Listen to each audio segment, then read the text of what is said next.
Chainsaw Massacre. And that recently came out this year. No, this is 2013. And that is Texas Chainsaw. I really fucking love this sequel. I think it's great. What I like about Texas Chainsaw is it ignores what happens in all the other Texas Chainsaw Massacre sequels and starts it over. This is like supposed to be a direct sequel to the original Texas Chainsaw Massacre. And it has Dan Yeager as Leatherface. The guy who plays Leatherface in this one does a hell of a job at playing him. And it's got a cameo by Gunnar Hansen and Marilyn Burns and Bill Moseley, which are, you know, these people were in the first and second Texas Chainsaw Massacres. And next to this one, Texas Chainsaw, I think the best, the other really good Texas Chainsaw Massacre sequel is Texas Chainsaw Massacre 2. So I think that those are probably the best sequels. And this one is one that a lot of fans and film critics shit on. And you know what? This is better than Texas Chainsaw Massacre 3 that came out in 1990 and Texas Chainsaw Massacre 4 that came out in 1994. Let alone this. Okay, Texas Chainsaw, here we go, right here in the camera, is better than Troll 2. Okay, so there we have it. You know, just compare any movie that's, you know, that I own to Troll 2. If people knew my collection, they would say, well, this is a good movie. You know, and I have a friend. His name is David. And I know that he would rather watch Texas Chainsaw than waste his time on Troll 2. And this is kind of the plot of Texas Chainsaw. Texas Chainsaw continues the legendary story of the homicidal Sawyer family, picking up where the 1974 horror classic left off in Newt, Texas, where for decades people went missing without a trace. Decades later, and hundreds of miles away from the original massacre, a young woman named Heather learns that she has inherited a Texas estate from a grandmother she never knew she had. After embarking on a road trip with friends to uncover her roots, she finds she is the sole survivor of a lavish, isolated Victorian mansion. But her newfound wealth comes at a price, as she stumbles upon a horror that awaits her in the mansion's cellars. Leatherface.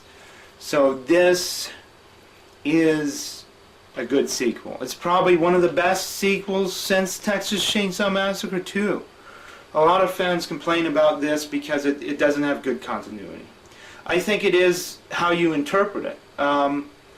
It's supposed to take place 40 years after the original Texas Chainsaw Massacre, which, you know, there is a mild continuity problem there, but I think it's passable, is the characters' age.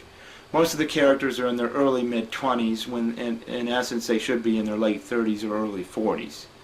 So that's the only like real complaint I have about the movie. But other than that, it's really great. I really like it. I really like how they use like some of the old school music from the original Texas Chainsaw Massacre, and they compose new music, and they try to make Leatherface intimidating and mean again, and they make him really badass. There's some great kills in the movie too, and like most of the characters are likable characters in the film. Very rarely are they like really annoying and cliched like characters where you want them to be killed. But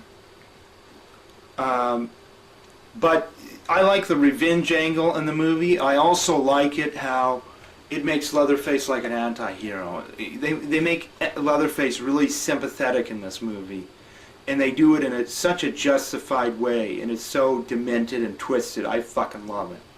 And I'm a twisted motherfucker, I'm not gonna lie. I like twisted, fucked up shit, you know, with movies and that. And this is twisted and fucked up for me, you know, and this is perfect. And the DVD release, despite the fact that the movie didn't do so well and wasn't well received by critics or fans, it got a great DVD release, which is good. It's good for the people that do like it, you know. And whoever doesn't like this, you know, fuck off with your opinion. I don't give a shit. I don't want to hear about it. I think it's a good sequel. And I hear that they're going to do more Texas Chainsaw Massacre sequels. So hopefully they'll follow up this one, and hopefully they'll be good as well. So I have high hopes for them. My expectations of this originally weren't even that high. I really didn't think I was going to like it. I'm not going to lie. You know, I was kind of iffy on you know, whether to see it or not either. And at first I didn't even realize it was a sequel. I thought it was a remake. So then when I found out it was a sequel, I was actually like, well good. You know, I'm glad they're not remaking it again. I'm glad that I'd rather them do a sequel than remake it. I think a sequel's a little more original than a remake, you know, between the two. If you want to pick between a remake and a sequel, I'm going to have to go with a sequel. But, you know, they reinvented Leatherface. They renewed the Texas Chainsaw Massacre in a great way to continue the legacy of the horror. And, you know, I think the best films in the series is the original, the second one, and this one. I really do. I only own 3 films from the film series, and it's, you know, it's the original Texas Chainsaw Massacre, Texas Chainsaw Massacre 2, and then it's this one. And I would give this 4 out of 4 stars. I really do think it's a good movie, and I really do think the actors and the people are serious about making a good movie. And, you know, Tobe Hooper was one of the executive producers on this.